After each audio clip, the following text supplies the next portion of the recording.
Hey guys, welcome back for another vlog for Mental Health Mondays. I know it's been a while since I did a vlog that was focused on mental health, but April is Counseling Awareness Month, and so I definitely wanted to spend some time, for this vlog and answering questions that you guys may have. Now, something that's been really heavy on my heart to talk about is what we call in the mental health world vicarious trauma and also secondary trauma. And I want to define those two and educate you guys on how that may or may not be showing up in your life right now.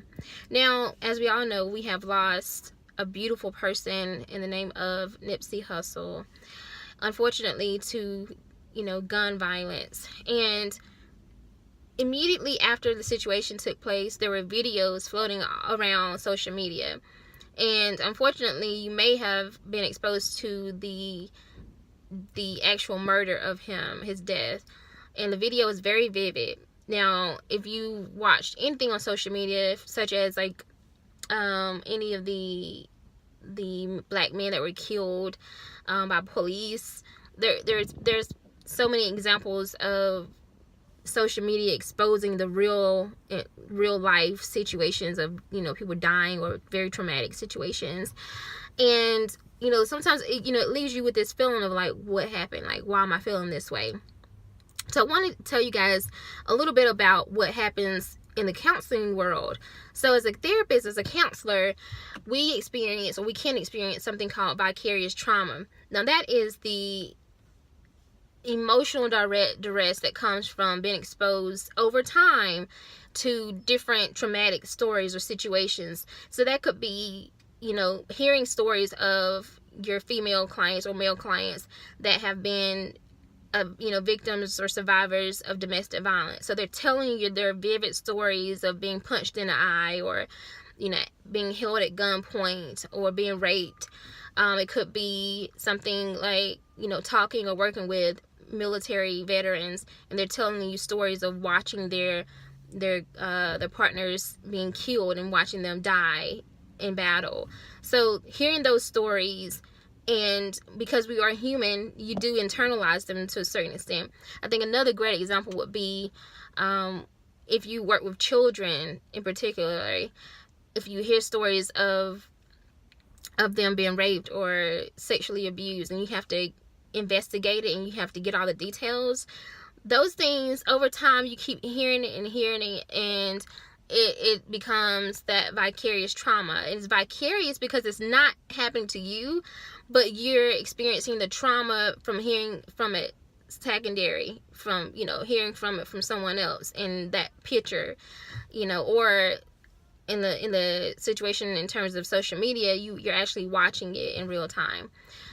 So that happens over time, and it can lead to burnout. And so the important things to do is to make sure that you're taking care of yourself. You're practicing great self-care, which we talk about a lot in graduate school. But once we get in the field, sometimes we tend to forget about that. But self-care is absolutely important. I also recommend to seek out your own counseling, have your own personal counselor that you can work through some of the things with that you're experiencing in your sessions, and then how it shows up, or it could trigger some things that you've experienced. I wrote a book, Wounded Healer, which I'll be publishing this summer, but it definitely talks about how I've experienced certain things in my life, such as domestic violence, and hearing and working with women and men who've experienced it. Sometimes it would bring up stuff in me. So thankfully, I have a counselor that I was able to work through those things with, so it wouldn't overtake my life, right? Now, another area to look at would be secondary trauma. Now, this differs from vicarious trauma in the fact that it's an immediate response. It doesn't have to be something that has taken place or that you've been exposed to over a period of time. It could be something that literally just happened. So a great example again would be the whole watching the videos of Nipsey's death and his murder. It's secondary trauma because you're not experiencing it firsthand, of course, but you're watching it in real life, and you've been exposed to it, and you've been internalized. It's internalized, and it's almost like you're right there. It's so real. You're so close to it. It could also be something like if you see someone get killed in front of you. It didn't happen to you directly, but you're right there and you see it and you feel it, like, emotionally.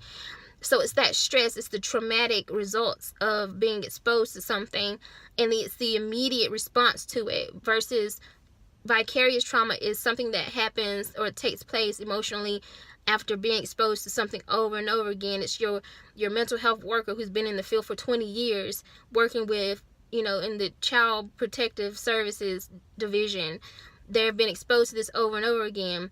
And what can happen sometimes is we become desensitized. And I know for me, I speak personally, I definitely experienced the desensitization, I think I said that right, from that, because at some point I was just like so numb to certain things, and I lost my ability to kind of like even experience certain emotions, and then something would trigger me and all of those emotions would come out like flooding.